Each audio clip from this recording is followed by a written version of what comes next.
Alright guys, आज finally and officially Iran US war खत्म हो गई है।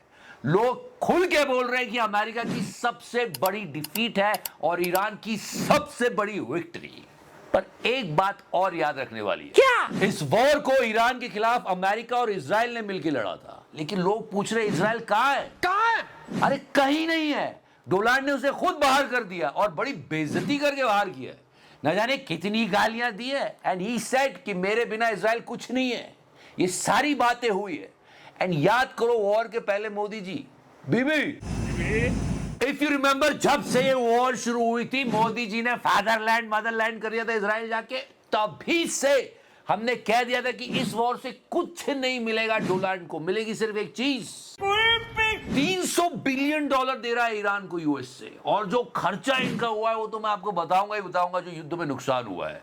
साथ ही साथ अमेरिका क्या कहता था, क्या है तू, ये ईरान ने कहा है कि तू क्या है बे, तू क्या है बे। ये मीम आज रियल हुआ, लेकिन ईरान ने वालों ने करा दिया। हमारे वालों ने क्या किया है ये भी बताऊंगा। सुशांत और रूबी का पर्ची से पढ़ रहे हैं मोदी जी और बोल रहे हैं कि मोदी जी ने क्या जवाब दे दिया ट्रंप को। आज आमने सामने बैठ के ट्रंप को सुना दिया। लाइक कर दो क्योंकि चिकारा ने वीडियो की रीच को रोक दिया है।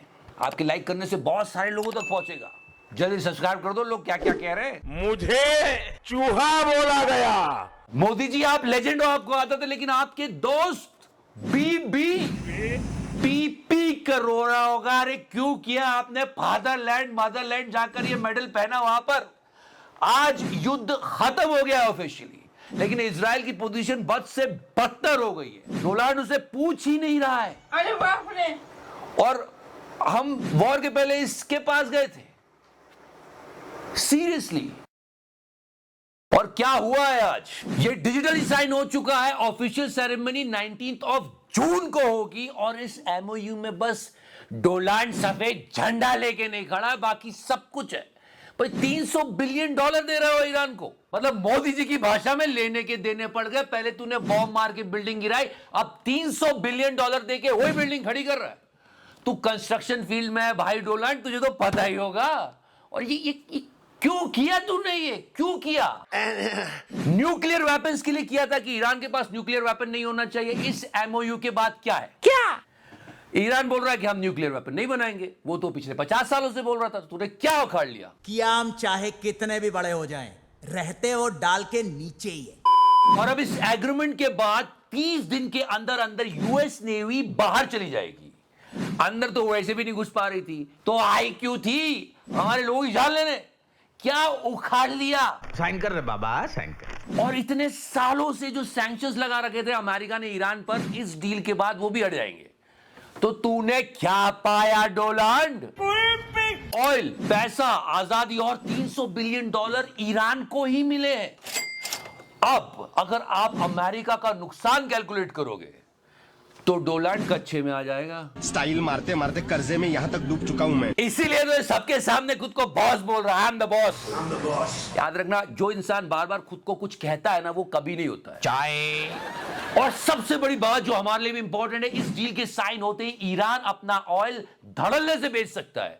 बस यही कहना है मोदी जी से, छप्पनेश्वर जी प्लीज ईरान का ऑयल खरीद लेना, वेनेजुएला मत चले जाना ऑयल खरीदने। हमारा कितना नुकसान होगा।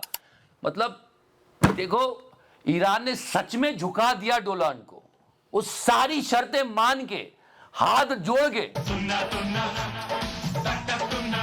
इसे कहते झुकती है दुनिया, झुकाने वाला चाहिए। और एक हमारे यहां गोदी मीडिया, बॉडी लैंग्वेज देखना आप, और बॉडी लैंग्वेज मत भूलिएगा। वैसे आपने महसूस किया होगा कि गोदी मीडिया की गंदी दुनिया में भी गंदी गंदी लड़ाइयां होती है। कौन सी वाली? एक ही नाम के 2 शो कर रहे हैं। कॉमन नेम पाठशाला, सुशांत कर रहा है देश की पाठशाला, रूपू क्या कर रही है न्यूज की पाठशाला।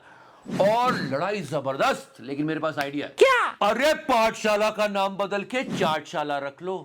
जिसने भी पाठशाला का नाम बदल के चाटशाला कर लिया, उसकी टीआरपी ज्यादा। ब्रिलियंट। मतलब ये बात खत्म हुए जमाना हुआ कि अमेरिका क्या कहता था, अमेरिका ने क्या क्या कहा हम सबको पता है। लेकिन ये दोनों अभी भी उसी मोड पे अटके हुए हैं। मैं नहीं कहता कि जाके ट्रंप को थप्पड़ मार दो। 2 बड़े देशों के प्रतिनिधि आपस में जैसे मिलते हैं वैसे मिलो ना यार। म्यूचुअल रिस्पेक्ट होनी चाहिए।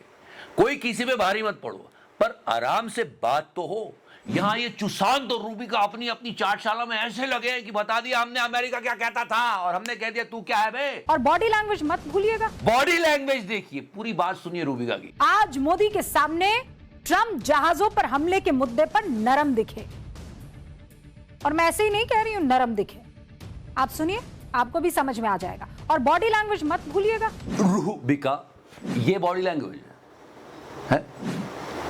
क्यों क्यों अपने देश की नाक कटवा रही है? और पिछले वर्ष हम वॉशिंगटन में मिले थे। पर्ची, अरे देश में नीट के एग्जाम हो रहे हैं और आप खुद पर्ची से पढ़ रहे हो। पर्ची कि पर्ची पे लिख के लाया हूं दिल का हाल, अब तो सुन ले डोलान मेरे लाल। अरे लूट लिया जा भाई आपने। मोदी ये सही नहीं है, बिल्कुल सही नहीं है। दुनिया देख रही है और सबसे ज्यादा देश के बच्चे, किया जाए तो पर्ची से काम हो जाता, हम क्यों पढ़ रहे हैं? और body language Rubika, body language मत भूलिएगा। अरे बाहर नहीं, घर में जो करना है करो, पर्ची से मुख्यमंत्री बना दो। हम मना नहीं कर रहे, पर बाहर पर्ची नहीं। मेरी कोई पढ़ाई वढ़ाई नहीं हुई है दोस्तों। You know what? I'm in this business for so long, but I never did that in my life. Got it? ये सब हो रहा है, दुनिया देख रही है और ये सुशांत कैसे बेवकूफ बना रहा है। अब इसकी बात सुनो आप। लेकिन बॉस आप देखिए कि नरेंद्र मोदी ने पूरा गेम पलट के रख दिया। आज कल G7 के मंच से ट्रंप को कायदे से सुनाया, पूरी दुनिया में चर्चा है। कितना झूठ बोल रहा है। The way he is talking to his audience like कि ऐसे गांव में एक चाय की दुकान में एक बहुत ही कम पढ़ा लिखा आदमी न्यूज़पेपर लेके बैठा रहता, पढ़ता उसको भी नहीं आता, पढ़ना उसको भी नहीं आता, वो गांव के लोगों को खबर पढ़ के सुनाता है कि देखो बॉस ऐसा हो गया है, बॉस तुमको पता है, बॉस गजबे हो गया है, बॉस तुमको पता है। वही इसकी ऑडियंस है और ऐसी बेवकूफ बना रहा है लोगों को, और इन लोगों को टीआरपी आ रही है, ये अवार्ड लेके जा रहे हैं। आज आमने सामने बैठ के ट्रंप को सुना दिया। मतलब सुशांत के घटिया अंदाज में कहा जाए तो खाया पिया कुछ नहीं, गिलास थोड़ा बाहर आना। $2.5 ट्रिलियन, या that is the bill. Weapons और मिसाइल जो यूज हुई है वो $18 बिलियन की है। मिलिट्री डिप्लॉयमेंट जो हुआ है वो $6 बिलियन का सबसे बड़ा तगड़ा झटका $50 बिलियन का गैस प्राइस स्पाइक में हुआ है। और उसके बाद $400 बिलियन यूएस जीडीपी ग्रोथ जो खत्म हुई है उसका, ये सब टोटल मिला के $2.5 ट्रिलियन का नुकसान हुआ यूएसए को। और मिला क्या? अरे कुल्फी छोड़ो, शायद डंडी भी ना मिले कुल्फी की। $300 बिलियन देने की बात कही गई है। अब सवाल यह है कि इनका चलो जो भी है, हमें क्या डर लग रहा है पता है क्या? इतना सारा नुकसान हो गया है, वो यूएसए किससे वसूलेगा?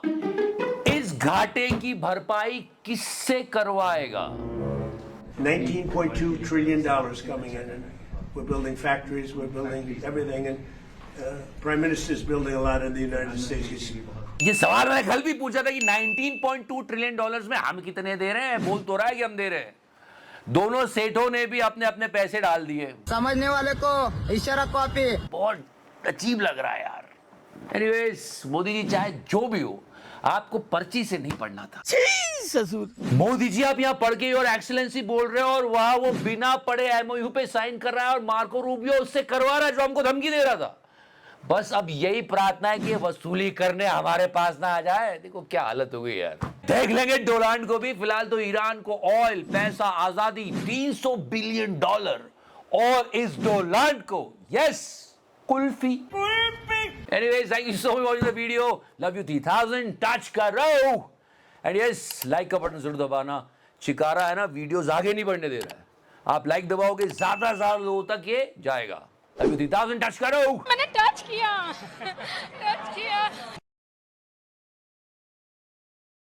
पुलिस बुला के बाहर निकाल दूंगा। ए पुलिस! योगी जी धीरे धीरे।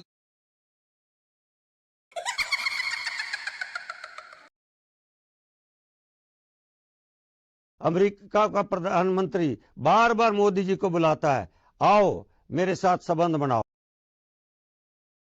सबको चंदा देना पड़ेगा, जिसकी जितनी श्रद्धा उतने हिसाब से दे दे, लेकिन पैसा सबको देना है जो भी कमाता है। मार्जिन